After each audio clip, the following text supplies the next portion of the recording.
Welcome back to MotoringBox. I'm Sean and this is my E51 Nissan Elgrand that I picked up about a month ago now. When I revealed this car on the channel as my new sort of family everyday vehicle, some of you loved it, and that is awesome. But there was a percentage of people who said, no, your old SZ Territory is by far the better family car. And yes, I would agree to a degree that they are correct. But there are a few things going for the E51 Elgrand that I think make it far more appealing. But we are kicking off with one modification that I've been really itching to do to it. So let's jump into it and I'll tell you what I've got in mind. You're watching MotoringBox, proudly supported by Century Batteries. So here we have the interior of the E51 and it is really spacious, as I mentioned in the previous video. And this got me thinking, right? If this is going to be a road trip touring vehicle, which I think it is awesome at being, and something that you could potentially sleep the night in as well, thanks to these rear two rows here folding relatively flat. But what else would you want in a vehicle like that? And to me, the first answer is a fridge. So ordinarily in a vehicle like the Territory, you would have to put a fridge, like a drawer fridge, probably in the back.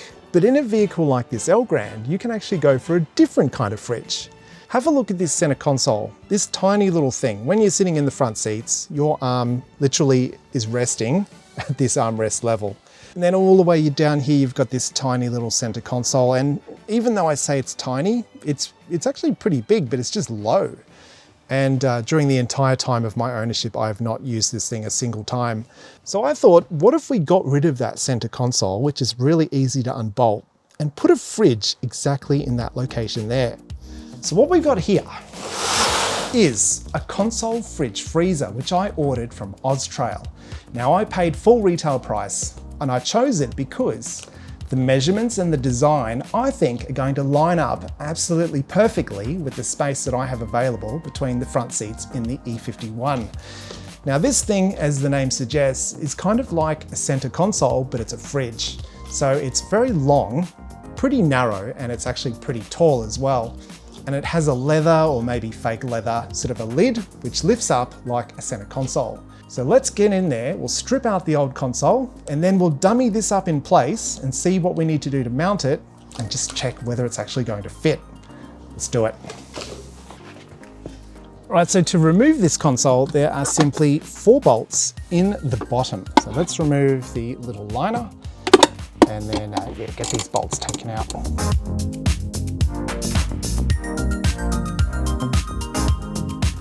There we go. So as you can see, this thing, it is pretty basic. To me, it's pretty useless. So let's see if that fridge is going to fit into that spot and be a damn sight more useful than this thing. All right, here we go. So there's 2 ways that you could really do this. You could mount it with the cup holders forward, which I think makes the most sense. And then this opens forward as well. Or really, you could spin it around the other way and have the cup holders here in the back for the second row passengers. But it would make it harder to open from the driver's seat. So I think we're going to try for it forwards. And let's see if it fits. It looks like it's going to be very, very close. Oh, look at that. Oh, wow. Oh my God. Look. Oh, that is almost perfect. One thing we also need to factor in is the mounting bracket. So this thing comes with a kind of a plastic tray that you mount to your vehicle, and then the fridge kind of slots into it. And it has these little quick release tabs here on the bottom to release the fridge and pull it out of the vehicle anytime you want. So we'll probably need to slot that on first, which is going to add to the height a little bit, but this is already looking very encouraging. If anything, that's sitting flat now. I reckon that base is going to bring this up a little bit and almost make it flush with those armrests. So let's pop it on and see how it looks. So this fridge has some legs on the bottom which slot into this mounting bracket, hopefully. Now let's feed it back in. So it's going to be about 10 to 15 millimeters higher than the armrest. But to me, that's not really a problem. But my God, does it look neat. And the top, it is rubbing on these armrests, but it's barely barely doing it. That almost looks factory, wouldn't you agree? And there are 2 USB ports here on the back. So look, that looks amazing to me. There'll also be the question or the matter of trying to neaten this up once it's mounted, but I reckon we can cut down part of the back of this center console and use this kind of part here to, you know, cut it at a level where it meets the bottom of the fridge. So that's a problem to face next or after mounting it. But yeah, get a load of that. I think that looks amazing. So let's pull this out and yeah, we'll have to start looking at that base and how we're going to mount it.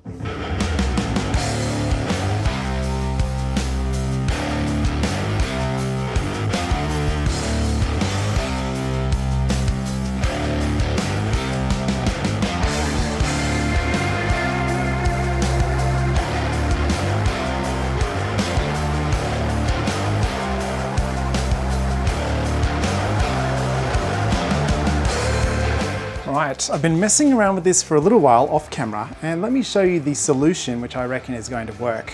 So here we have our fridge mounting base. I've actually got some steel angle from Bunnings. So this is like, I think it was 45 by 45 steel. My thought is, right, I'm going to use another right angle channel to bolt to the floor like that. And then this one is going to basically bolt to the side of the rail there like that. So I've already got the holes drilled in the position where I think they need to go. Let's see if it's going to work.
Right, so we've got the fridge mounted very solidly. I've actually taken this car for a drive and the fridge does not move at all. It doesn't vibrate, doesn't make any sounds. Very solid, very happy.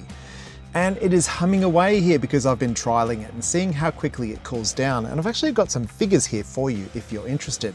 It started at an ambient temperature of 22 degrees here in the cabin. The fridge was 22. Now I set it to 2 degrees, which is probably where you would have a fridge temperature set at. And it was on maximum mode, like maximum cooling. After 5 minutes, it was down to just 21, so barely moved. At 6 minutes, you could audibly hear the compressor crank up a bit, so it's obviously got some kind of a soft start mode. By 10 minutes, it was down to 15 degrees. By 15 minutes, it was down to 4 degrees, and then finally at the 16-minute mark, it reached 2 degrees and it shut off. Now this can be a freezer as well, so you can use the little minus symbol button there on the front to knock it down all the way to -18 if you wish. I'm probably going to use it as a fridge most of the time, and it seems to excel at that. It can hold, I think, 15 cans, and the cup holders here on the front are perfectly sized for a can in a stubby cooler, so it can hold 2 of those together. Now we still need to neaten up the base of the fridge to hide the brackets and everything, and I reckon I'm going to do it by hacking up this stock center console.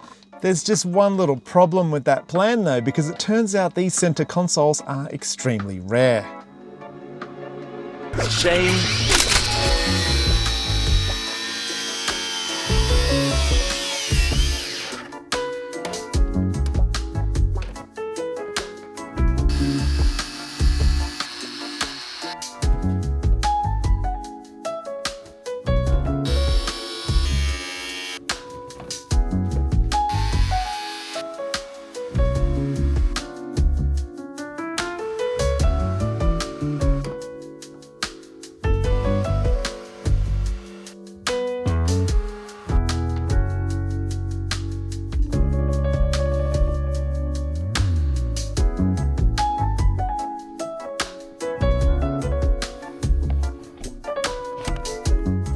And that's it. I think that frame turned out pretty good. It's not perfect, of course, and it does have some of my bogan plastic welding on the corners, but it does mean there's not going to be any stuff going down into that void under the fridge.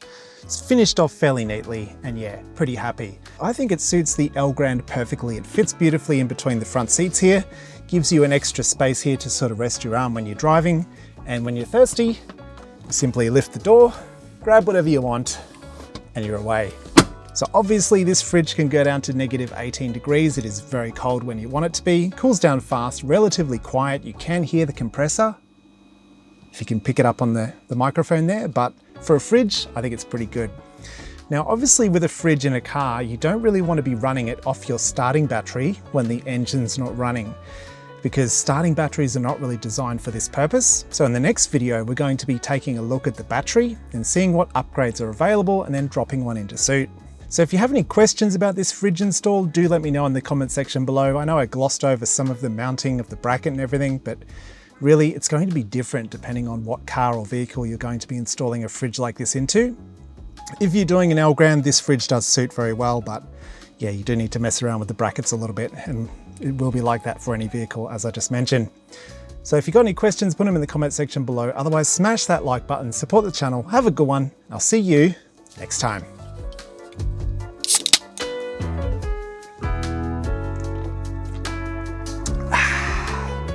A sweet taste of success.